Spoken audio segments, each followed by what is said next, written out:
नमस्कार मंडळी, मी ऋतुजा विनय राणे तुमचं स्वागत करते संध्या प्रकाश किचनमध्ये। आजची आपली रेसिपी आहे mix vegetable cutlet patties tikki, जे तुम्ही म्हणू शकता ते। आणि जे पण घरामध्ये अवेलेबल भाज्या होत्या त्या मिक्स करून आपण ही टिक्की बनवली आहे। ज्यांच्याकडे लहान मुलं आहेत किंवा काही भाज्या नाही खाल्ल्या जात त्या पण या टिक्कीमध्ये तुम्ही ॲड करू शकता, जसं फरसबी आहे, मटार आहे, अजून काही आहे। मी माझ्याकडे ज्या अवेलेबल भाज्या होत्या त्या मिक्स करून ही टिक्की बनवली आहे। ट्राय करून बघा। अजून तुम्ही काही वेगळ्या भाज्या ॲड केल्या असतील तर त्या पण मला कमेंट करून सांगा, आपण तशी पण एक रेसिपी बनवून ट्राय करू। आणि व्लॉग आवडला असेल, रेसिपी आवडली असेल तर कमेंट करा, लाईक करा, शेअर करा। चॅनलवरती नवीन असाल तर सबस्क्राईब करा। नवीन रेसिपी घेऊन परत भेटू। टिल देन हरिओम श्रीराम अंबदने नाचवीन नाचवीन नाच। तर हे आपल्या व्हेजिटेबल कटलेटला लागणाऱ्या भाज्या आहेत। या मी इथे उकडून कॉर्न घेतला आहे, उकडून बटाटे घेतले आहेत, इथे बीट आहे, गाजर आहे, फ्लावर आहे आणि माझ्याकडे थोडी ब्रोकोली होती ती पण आहे।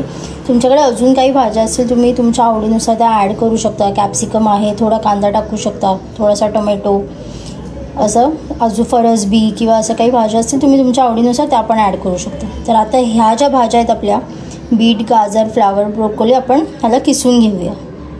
इथे आपल्या भाज्या किसून झाल्या आहेत। आता आपण ह्याच्या मसाल्याची तयारी केली आहे। इथे मी मिरच्या घेतल्या आहेत, तुमच्या आवडीनुसार, तुमच्या प्रेफरन्सनुसार, आवडीनुसार, म्हणजे कमी तिखट जास्त तिखट हवं त्याप्रमाणे तुम्ही मिरच्या घ्या। कोथिंबीर आहे, आलं लसूण आहे आणि थोडासा कढीपत्ता आहे। आता आपण मिक्सरमध्ये ग्राइंड करून घेऊया। अजिबात पाणी नाही टाकायचं आहे त्यात, एकदम असं सरबरीत असं ग्राइंड करून घेऊया।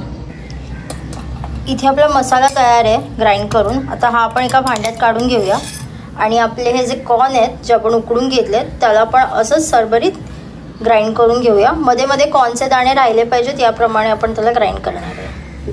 आपण इथे कॉर्नचे दाणे एकदा ग्राइंडरमधून फिरवून घेतले, तुम्ही बघू शकता मध्ये मध्ये हे कॉर्नचे दाणे आपण ठेवले आहेत, असं आपण ह्याला ग्राइंड केलं। आता आपण बाकी सगळ्या मिक्सरमध्ये ॲड करूया। इथे आपला कॉर्न आणि मगाचा जो हिरवा मसाला होता तो मी एका भांड्यात काढून घेतले। इथे आपल्या बाकीच्या भाज्या आहेत।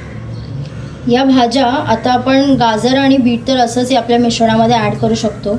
जे फ्लावर आणि ब्रोकोली आहे हे पाणी सोडणार, सो आपल्याला तेवढं पाणी आपल्या कटलेटमध्ये नको आहे। सो आपण हाताने थोडं थोडं त्यातलं पाणी पिळून काढू आणि मग ते आपल्या पूर्ण मिश्रणामध्ये ॲड करू।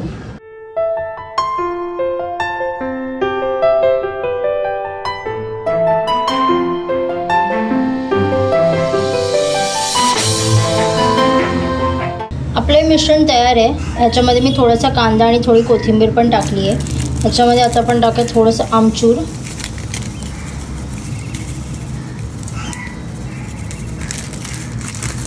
आणि थोडं मीठ।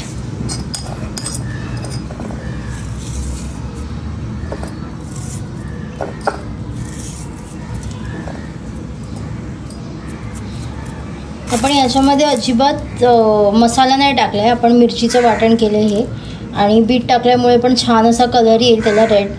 आता आपण हळूहळू ह्याच्यामध्ये आपण उकडलेले बटाटे आहेत ते मॅश करत जाऊ आणि मिक्स करू।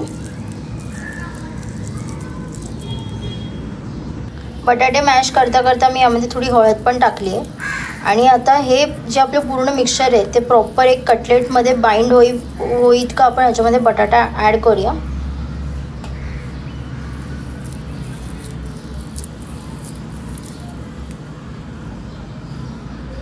आपलं मिक्सचर इथे तयार आहे। थोडंसं फक्त क्रिस्पी व्हायला मी याच्यामध्ये थोडंसं तांदळाचं पीठ ॲड करते, एक अर्धी वाटी। आणि आता ह्याला मिक्स करून आपण छान असं हाताला तेल लावून त्याचे कटलेट्स बनवून घेऊया। इथे मस्त असे आपले कटलेट तयार आहेत। इथे तेल तापत ठेवले आपण, तेल जसं तापेल तसं मग आपण एक एक कटलेट याच्यामध्ये फ्राय करून घेऊ।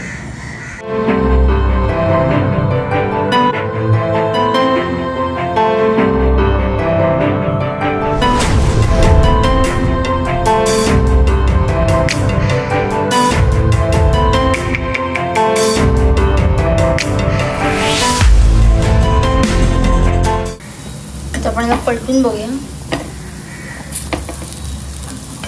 छान असा खरपूस कलर आलेला आहे त्याला।